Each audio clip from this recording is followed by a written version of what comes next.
আজ আমি আপনাদেরকে একটি মাইক্রোসফটের অ্যাকাউন্ট ক্রিয়েট করে দেখাবো। মাইক্রোসফটের অ্যাকাউন্ট ক্রিয়েট করার জন্য প্রথমেই আমাদের মাইক্রোসফট ওয়েবসাইটে চলে যেতে হবে। আমরা এখানে মাইক্রোসফট লিখে সার্চ করব। মাইক্রোসফট লিখে সার্চ করার প্রথম যেই ওয়েবসাইট লিঙ্কটি এসেছে সেইখানে আমরা ঢুকে পড়ব। এরপর এখানে আমরা সাইন ইনের একটি অপশন দেখতে পাচ্ছি, এখানে আমরা ক্লিক করব।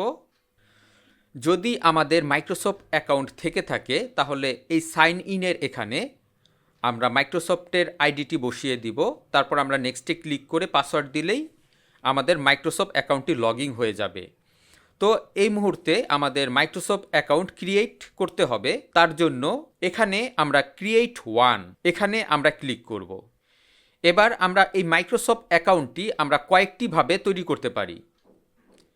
যদি আমাদের কোনো ইমেল অ্যাড্রেস থেকে থাকে তাহলে সেই ইমেল অ্যাড্রেসের মাধ্যমে আমরা মাইক্রোসফটের অ্যাকাউন্টটি তৈরি করতে পারি, অথবা আমরা যদি ফোন নাম্বারের মাধ্যমে মাইক্রোসফটের অ্যাকাউন্ট ক্রিয়েট করতে চাই সেটাও আমরা করতে পারবো।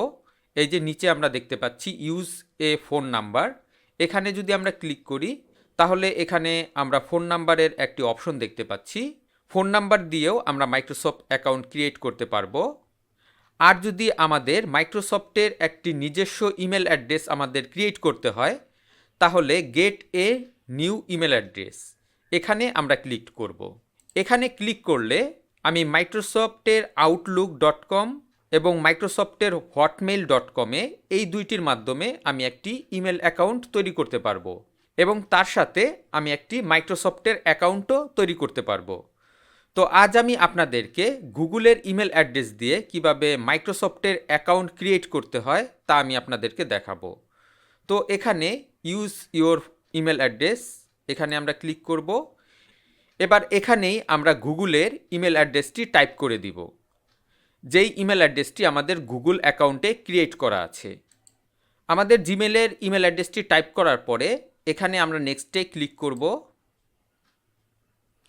তারপর এখানে ক্রিয়েট এ পাসওয়ার্ড, এখানে কিন্তু আমরা জিমেইলের পাসওয়ার্ড দিব না, এখানে আমরা মাইক্রোসফটের অ্যাকাউন্ট ক্রিয়েট করার জন্য আমরা একটি পাসওয়ার্ড টাইপ করে দিব। এই পাসওয়ার্ডটি হবে ডিফারেন্ট পাসওয়ার্ড। পাসওয়ার্ড টাইপ করার পরে আমরা নেক্সটে ক্লিক করব।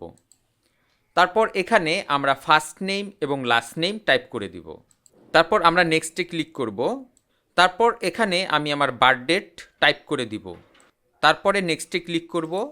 এবার আমার এই ইমেল অ্যাড্রেসে একটি ভেরিফিকেশন কোড চলে গেছে, সেই ভেরিফিকেশন কোডটি আমি এখানে টাইপ করে দিব।